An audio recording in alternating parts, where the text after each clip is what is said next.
अष्टावक्र गीता उपदेश संख्या 8। जनक जी कहते हैं कि हे महाराज, पूर्वोक्त निश्चय करने से भी जो जगत सत्य ही दिखाई पड़ता है, इसके निवृत्त अर्थात अभाव स्वरूप में कदापि नहीं होती है, और जब तक इसका अभाव न हो तब तक शोक से रहित होना कठिन है। अष्टावक्र जी कहते हैं कि हे राजन, जिस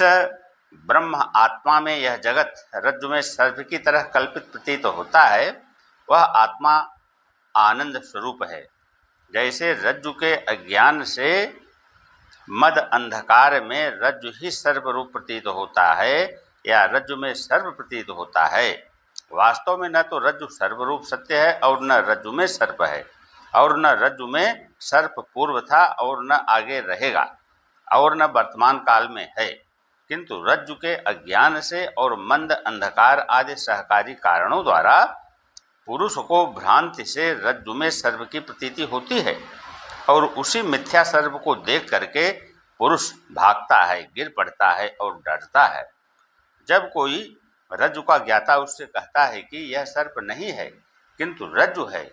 इसको तू क्यों डरता है, तब उसके भ्रम और भय आदि सब दूर हो जाते हैं। वैसे ही आत्मा के स्वरूप के अज्ञान से पुरुष को जगत भासता है एवं जन्म मरण के भय आदि भी भासते हैं। जब ब्रह्मविद गुरु उपदेश करता है कि तू ही ब्रह्म है, तेरे को अपने स्वरूप के अज्ञान के कारण यह जगत प्रतीत हो रहा है और वास्तव में यह जगत मिथ्या है, यह तीनों कालों में तेरे लिए नहीं है। जैसे निद्रा रूपी दोष से मनुष्य स्वप्न में अनेक प्रकार के सिंह व्याघ्र आदिकों को देखता है और आप ही उनमें भय को प्राप्त होता है, जब निद्रा दूर हो जाती है तब उसे कल्पित सिंहादिकों का भी नाश हो जाता है। वैसे ही हे जनक, तेरे ही अज्ञान से यह संपूर्ण जगत उत्पन्न हुआ है, और जब तुम अपने स्वरूप को यथार्थ रूप से जान लोगे तब जगत का भी अभाव हो जाएगा। हे भगवान, यदि आत्मज्ञान से अज्ञान और अज्ञान के कार्य रूप जगत का नाश हो जाता है, तब तो अब तक जगत न बना, क्योंकि बहुत ज्ञानवान हो चुके हैं। उनमें से एक के ज्ञान के कारण के रहित कार्य रूपी जगत का यदि नाश हो जाता, तब तो फिर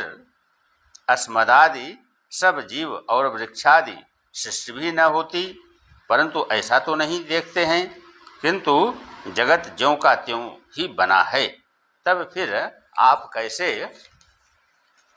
कहते हैं कि अज्ञान के नाश से जगत का नाश हो जाता है। अष्टावक्र जी कहते हैं कि हे राजन, जैसे जल में इच्छा करके पुरुष मरीचिका के जल को देख करके उसके पास जाने का उद्योग करता है, परंतु जब आगे उसको जल नहीं मिलता तब किसी के बताने से जान लेता है कि यह भ्रम से जो जल मुझे दिखाई दे रहा है वह जल नहीं है। तब आकर वृक्ष के नीचे बैठ जाता है और फिर जब उधर को देखता है तब फिर जल पहले की तरह दिखाई पड़ता है, परंतु जल की इच्छा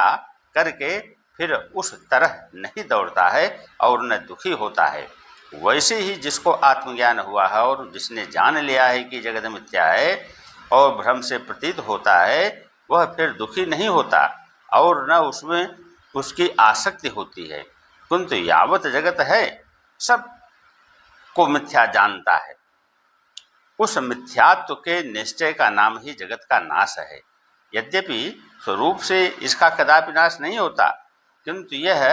अथाह रूप से सदा बना ही रहता है। हे जनक, जिसने अपने आत्मा को सच्चित और आनंद रूप जान लिया है, वह फिर जन्म मरण रूपी बंध को नहीं प्राप्त होता है। हे जनक, तुम अपने को ही आनंद रूप और परमानंद बोध स्वरूप अर्थात ज्ञान स्वरूप जाने और सुख से विचरण करें।